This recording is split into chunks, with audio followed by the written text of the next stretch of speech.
ദൈവത്തിൻ്റെ ഏറ്റവും പ്രിയമുള്ളവരെ, അവിടുത്തെ സമാധാനം ഞാൻ ആശംസിക്കുന്നു. ഇന്ന് കർത്താവ് നമുക്ക് നൽകുന്ന ദൂത് സങ്കീർത്തനങ്ങൾ 119:77. ഞാൻ ജീവിക്കുന്നതിന് വേണ്ടി അങ്ങയുടെ കാരുണ്യം എൻ്റെ മേൽ ചൊരിയണമേ. ദൈവത്തിൻ്റെ കരുണയില മുന്നോട്ട് പോകുന്നത്. തിരുവചനം പറഞ്ഞു തരുന്നില്ലേ, നമ്മോടുള്ള അവിടുത്തെ കാരുണ്യം അതിശക്തമാണെന്ന്.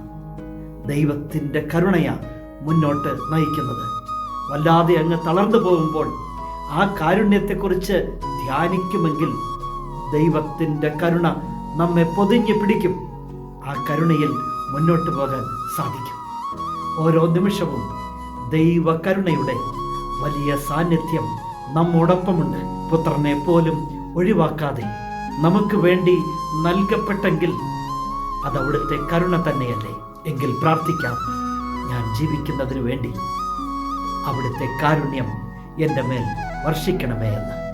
കരുണാമയനായ ദൈവം നമ്മെ എല്ലാവരെയും സമൃദ്ധിയായി അനുഗ്രഹിക്കട്ടെ.